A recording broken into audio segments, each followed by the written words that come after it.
Everyone, it's me, Betty Confetti, and today we're going to talk about the woman that unfortunately passed away in her car during that Buffalo snowstorm last week.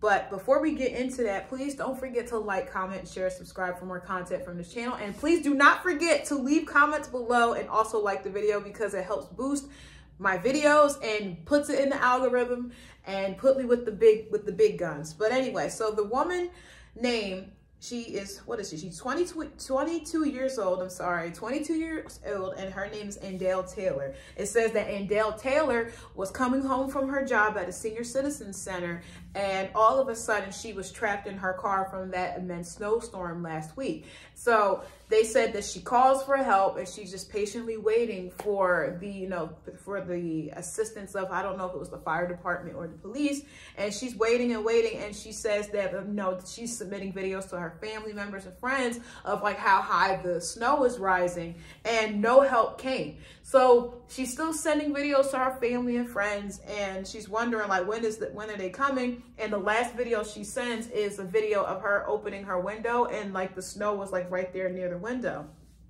So her family's still communicating with her while she's out there, and like, hey, are you okay, Andell? Hey, are you okay? There's no response. So it says in early hours of Christmas Eve, Taylor was sent her last message, blah, blah, blah, like I said. And later that morning around 9 p.m. on Christmas Eve, it says members of her family in North Carolina called and sent multiple messages. It says they text her and asked her, was she okay? And maybe 2 hours later, they end up tracking her phone.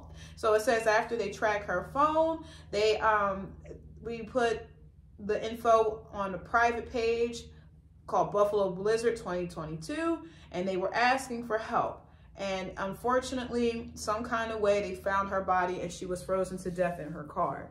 So this story really it raises a lot of questions for me, because I'm like, okay, you live in Buffalo, New York, and the fire department, the police, and everyone else should be prepared for that. I don't know if this was a surprise storm and they weren't really aware of the severity of Mother Nature around this time. Well, not around this time, but how it was going to be. And how did no one reach this woman in time? How did no one check the cars? Where were these people? Why weren't the roads salted to a point where it would be somewhat bearable to navigate through? I have a lot of questions that probably will never be answered, but I like to get other people's minds going and doing the same, like asking questions. It's just strange to me that how something like this could happen in the United States. It's bizarre, to say the least. And I feel really bad because it says she also came from North Carolina to Buffalo to help take care of her dad, and now her dad's by himself anyway. So this is it's really, I don't know what else to say about this other than it's just like all around just heartbreaking. What do you think, Bird? Birdie says he thinks it's heartbreaking too. I mean, what do you think? Because I'm thinking to myself, where were the firemen, the police department, like even the military? Why weren't anyone called? Because like that's bad if someone freezes to death in their vehicle. It might have been they weren't expecting the storm to be as bad. They weren't expecting the storm to be as severe as it was? It can be really fast when it's on the lake. What? The lake effect snow can happen real bad, real fast. Wait, repeat that one more time. So, because they're on the Lake Erie or whatever. Yeah. It gets the lake effect. Them and like Western PA and Cleveland all snow really bad from that. Oh, it does? So it has something to do with the lake? Okay, so maybe they didn't know. Crazy amount real quick. I see. Okay, that makes sense to me. Well, rest in peace to her.